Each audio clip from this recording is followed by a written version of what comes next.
સુરતના લીંબાયત વિસ્તારમાં બનેલા ચર્ચાસ્પદ આશિફ ખાન પઠાણ હત્યા કેસમાં લીંબાયત પોલીસે વધુ એક મોટી સફળતા મેળવી છે। લાંબા સમયથી ફરાર રહેલો હાસિમ સિદ્દીકીને પોલીસે ઝડપી પાડ્યો છે। પોલીસના જણાવ્યા અનુસાર આરોપી સતત પોતાનું ઠેકાણું બદલતો હોવાથી તેની ધરપકડ કરવી પડકારજનક બની હતી, પરંતુ ચોક્કસ બાતમી અને ટેકનિકલ સર્વેલન્સના આધારે આખરે તેને ઝડપી લેવામાં આવ્યો છે। પોલીસ તપાસ મુજબ 13 મે 2026ના રોજ લીંબાયત વિસ્તારમાં આશિફ ખાન પઠાણની હત્યા કરવામાં આવી હતી। આ કેસમાં મોહમ્મદ હાસિમ અને તેના સાગરીતોની સંડોવણી સામે આવી હતી।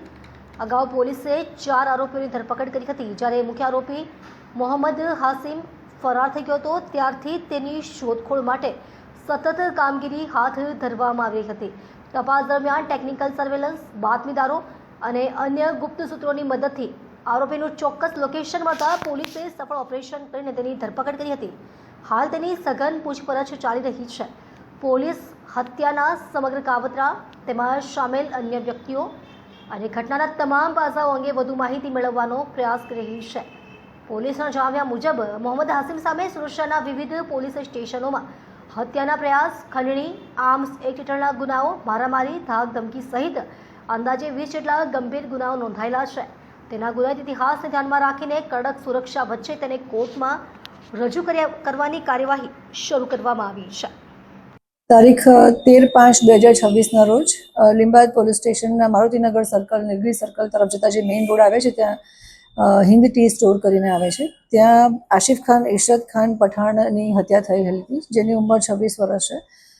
જે સમયે હત્યા થઈ હતી એ વખતે હત્યા કરનાર જે આરોપીઓ છે કલીમુદ્દીન શાહબુદ્દીન સિદ્દીકી, બીજા છે મોહમ્મદ દિલસાદ ઉર્ફે લાલા રઈશ અહમદ સલમાની, ત્રીજા છે મોહમ્મદ શાહજાદ નસીમુદ્દીન સિદ્દીકી અને ચોથા છે સોએબ ઉર્ફે સલમાન મચ્છી યુસુફ।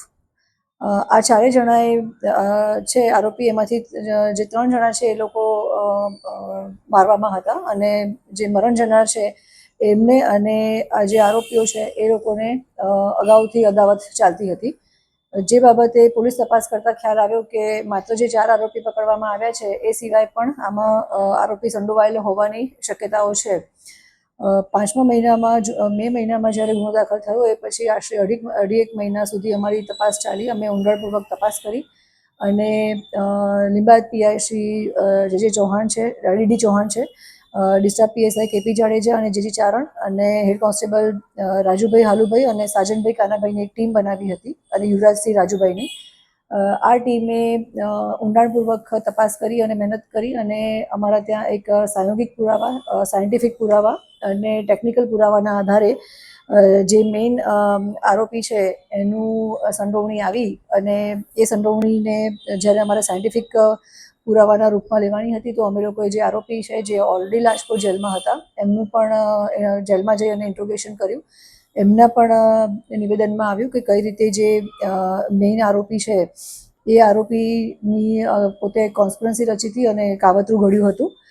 જે આરોપી છે મોહમ્મદ હાસિમ કબૂલ અહેમદ સિદ્દીકી, જે લિંબાયતમાં રહે છે, મૂળ યુપીનો છે અને એમનો એસડીએસ ટેસ્ટ પણ કરાયેલો હતો, આરોપીઓનો પણ એસડીએસ ટેસ્ટ કરાવ્યો હતો અને પોલિગ્રાફિક ટેસ્ટના આધારે, સાયન્ટિફિક પુરાવાના આધારે અમને એક લાઈન મળી હતી અને બીજા સાયોગિક પુરાવા અને ટેકનિકલ અને સાયન્ટિફિક પુરાવાથી અમે લોકોએ આજે જે મેઇન આરોપી જેણે કાવતરું ઘડ્યું છે એ મોહમ્મદ આસિફ કબૂલ અહેમદ સિદ્દીકીને અટક કર્યો છે।